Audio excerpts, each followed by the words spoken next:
Hey there everybody, Matt Carter here. I'm Jessica Carter from CARTERMATT.com. This video is our NCIS Season 17, Episode 14 reaction, and we're going through an episode entitled On Fire, which, kind of a weird name for this episode in retrospect. Nobody was actually on fire at any point. Yeah, I wasn't really sure what the title was, except maybe that was just how Bishop was feeling in this episode. Yeah, it's like the On Fire of Rage or something, Yeah. But I mean, this is a pretty important episode. I think it's one we'll look back at if we see some major movement for Bishop and Torres. Also, we seem to have Gibbs maybe becoming like a vigilante all of a sudden again. Yeah. There's a lot going on here, but before we dive into it, if you like this video, give us a like, subscribe, and hit the notification bell so you don't want to miss any other updates. Okay, so let's just start with this. Did you ever actually legitimately feel like Torres was going to die in this? No, I didn't. I think that, I think in general, just Wilmer seems to love this show so much. Yeah. And he talks about it lots on his Instagram. He's so great with fans. He's so great with this show. I just couldn't figure out why he would be leaving, and he would be leaving in an episode that's airing in January, which is kind of in the doldrums of TV land, and it would have been really shocking. That being said, they did a really good job of making me worried about it. The promos were pretty terrifying. The whole beginning sequence with them flatlining, they did a very good job, especially when he went in for a second surgery. I was starting to I felt like he wasn't going to leave, but I was getting worried. I have a lot of NCIS New Orleans residue going on right now. I won't spoil it if you haven't seen the season yet, but there's a major character death in the season, and it happens in the hospital. And so the moment that he was in the hospital, I was like, oh no, they're going to do this again to me. But then I was also like, at the same time, no, they're not going to do the same sort of thing on two different shows within the same year. Yeah. Are they? Like, I went through a lot of the different emotions, but once he was in for the second surgery, I kind of felt like at that point he was be okay, because I was just thinking, you know what, if they really wanted to kill him, you don't need to give him a second surgery. That just feels mean at that point. Yeah, no, it's true. I started to feel like he was going to be a little more okay when they were talking about that, but they did a great job of not just giving us the hit and then putting him in this critical condition and then him flatlining. The fact that they then did bring in, oh, well, now he's got to go back in and we need to do another surgery on him, that I was actually more so wondering, not that he was going to die, Yeah. but that maybe he was going to have some sort of longer term injury, and that this was going to be a storyline that could be really kind of entertaining while someone like Torres is trying to heal from something, but he can't really run around, and he can't go to the gym, and like that sort of stuff. I thought maybe they would have a little bit of that. Yeah, and unfortunately, there's no promo tonight, and we'll talk about this more in the preview. We don't have a good sense as to how we're going to see Torres recover. Yeah. I mean, he was talking at the end of the episode. He was back to being his usual confident self. Yep. So he's A-okay. I mean, I think the question now is Bishop A-okay? Because she goes through a lot in this episode, and it's sort of just kind of weird to me, and looking back at a lot of it, like, I feel like a lot of, okay, who is responsible for ultimately hitting Torres, and that investigation, it's all going to kind of go to the wayside over time, and it's going to be more about like how Bishop handled all of this. Yeah, I mean, it is possible that we're going to get a little bit of an update on that, since Nick, it seems, is going to be a key witness in that whole thing, but it might just be something that's kind of just passing. Yeah.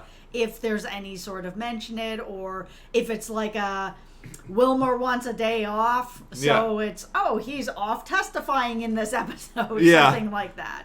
Yeah, I kind of feel like Bishop needs to actually just have someone to talk to about her feelings for Nick at this point. Like, I think she needs to realize them. I think she needs to vocalize them, because I think bottling that up, I'm not saying that's the only reason why, you know, she goes the way that she goes in this episode, but it felt like it did contribute to it on some level, and McGee sort of just makes this little joke about how, he doesn't know what's going to happen if the two of them get together. Yes, and I appreciate the NCIS humor, since we know that Nick has called her a sister, and now McGee is like, this is my brother, this is my sister, we're all going to have to get therapy if they ever hook up. It was a good joke that they brought in there, and I appreciate that humor because Torres has called her his sister. So it's all is going to be interesting when they hook up. And I say when because I do think it's coming. It's just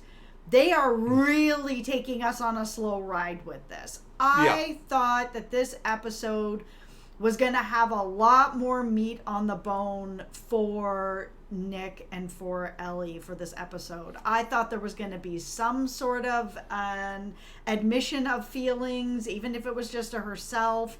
I know she was channeling it in another way, and that was clearly how she was dealing with it, but I thought there was going to be something a little more emotional and a little less rage. Yeah, the most I think we got is a little handhold at the very end of the episode. Yeah, but that's something that you would do with anybody that you cared about that's in the hospital. This isn't like so far out that's like, oh man, no one else would hold his hand. I think everybody would hold his hand. I think I was really expecting a little more meat on this bone for this episode. It was set up beautifully for it. Yeah, and I wish people would listen to Sloane a little bit more too, because she's like legitimately trying to help, and it's like Bishop isn't really too keen on anything. Gibbs isn't really too keen on anything. Yeah, I feel like Sloane is kind of getting the shaft this season. Like, there's so many times that she feels like she's kind of like the only adult in the room that's trying to give advice, which she's completely qualified to give. Yeah. And nobody wants to take it. Nobody wants to listen. And it's a storyline that I kind of wish that they would move forward from. Now, I'm not saying everybody needs to start listening to Sloane or taking her advice, but I do feel like there needs to be a little more respect for what she's saying, because she is a valuable source of information when it comes to emotions and dealing with feelings. Like, she is an expert in this. And it's hard to talk about feelings, but why would you it just feels like it's starting to just get so pushed aside that it's like, well, now what is our purpose? Yeah, it feels too much like, we don't need to talk about our feelings because we can be doers. We can go and do this stuff. And it's like, I just would have liked a little scene with Gibbs and Sloane at the end of this. And not even so much like romantically or anything, but just the two of them sort of recognizing, okay, as Gibbs, I should have listened to you a little bit more. Here are some of the things that I'm going to do to try to understand these situations moving forward. Yeah, and this is where we get back into a bit of the grumpy Gibbs that's going on this season, because he does seem to be snapping at her and snapping at everybody. And the one thing I really appreciated about this episode is we had this whole storyline, did Bishop kill this guy? And what's going on? And then we had this really important scene with Bishop and Gibbs where he tells her, if you do this, if this is something that you pursue, you're not going to necessarily feel better. You're going to end up building boats and drinking whiskey by yourself all the time. Like, do I look happy to you? And I'm glad that they actually acknowledged it. Yeah, Gibbs, you don't look happy, and you haven't really felt happy since you've started going on this journey of change. And I still appreciate this journey of change, but he feels like he's kind of just gotten stuck now, where the things that he was holding on to as like his touchstones have all changed on him, and now he just feels like he doesn't know how to move forward from that. You do the things that I've done, and you get the life that I've got. Best line of the season. Yeah, I will say that right now. I think that whole scene was one of the best scenes of the season. Really, that's why I said it is the most important scene of this whole thing. Yeah, and I'm not going to sit here and say this was my favorite episode, because it wasn't. I think it's got a lot of just weirdness to it here or there, and I have questions about all sorts of different scenes. But that scene was just so good.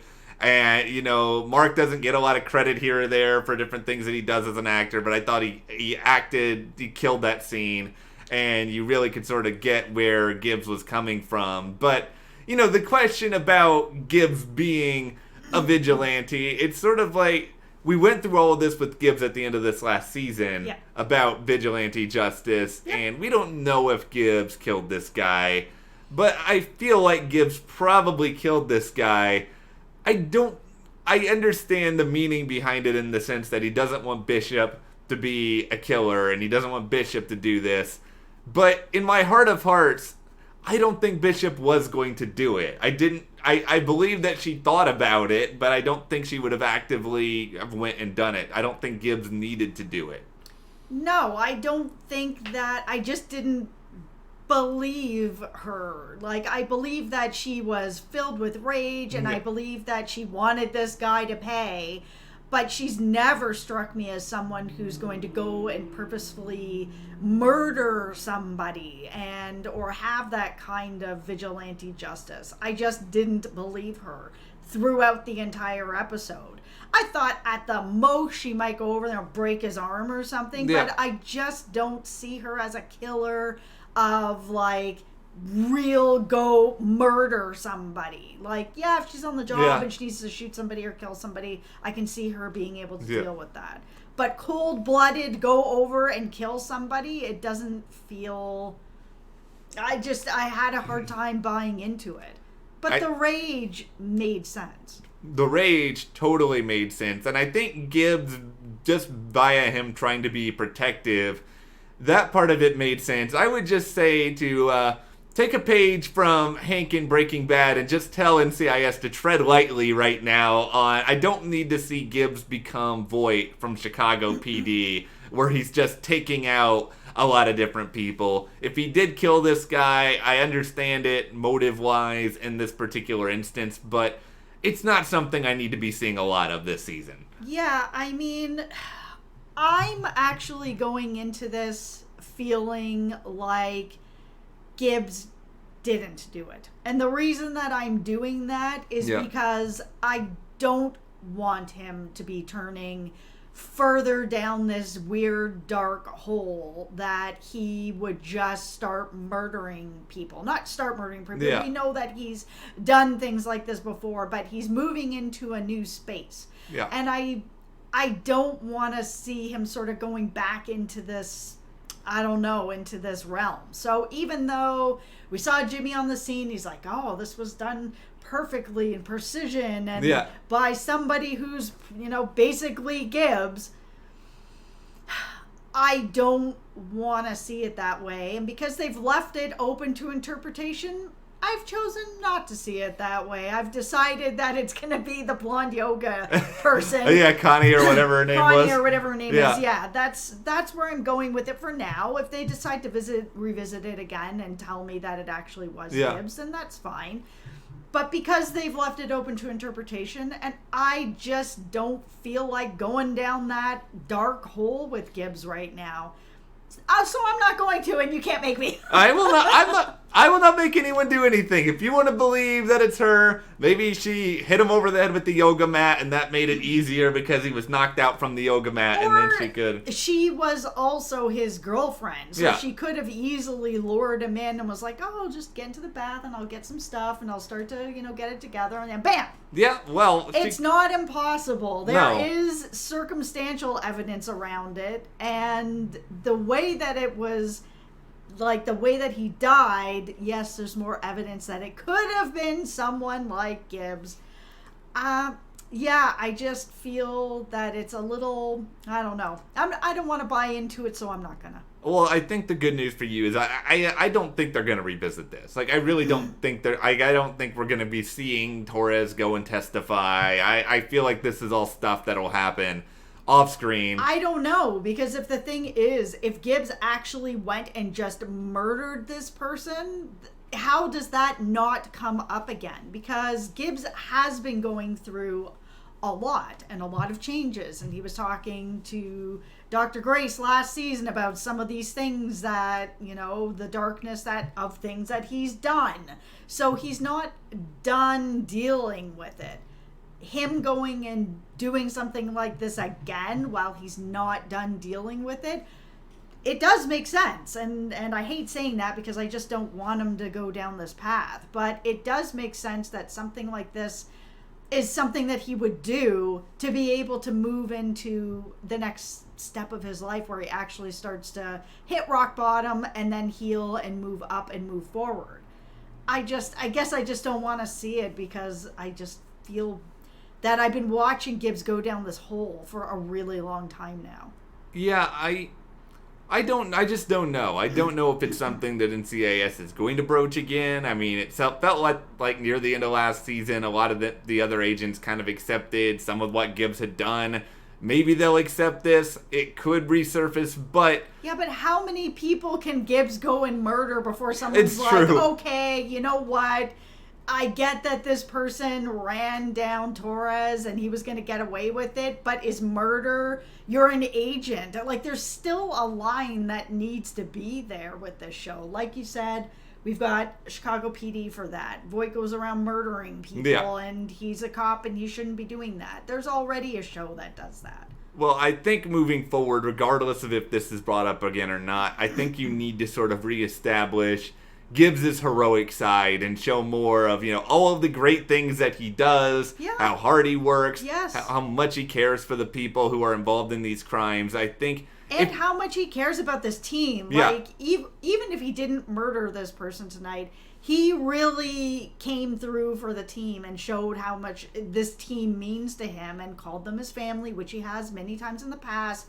It's just nice to feel that sense of family and bond with him and with everyone. Yeah, and I think this episode, it could not matter in the big scheme of things. It could matter a lot. It's just all going to be based on kind of what they take away from it. I did expect more with Bishop and Torres. I'm glad, obviously, that Torres is okay. Yeah. I think we're going to move in a direction now where the two of them might end up being romantic, but it's sort of a wait-and-see approach. But we'll talk about romance in the Valentine's Day episode preview that we have coming up. But now, let's hear from you guys. What did you think about NCIS Season 17, Episode 14? Share in the comments, and if you do like this video, give us a like, subscribe, and you can support us further by checking the link in the description to the CARTERMATT store. And we'll see you here next time.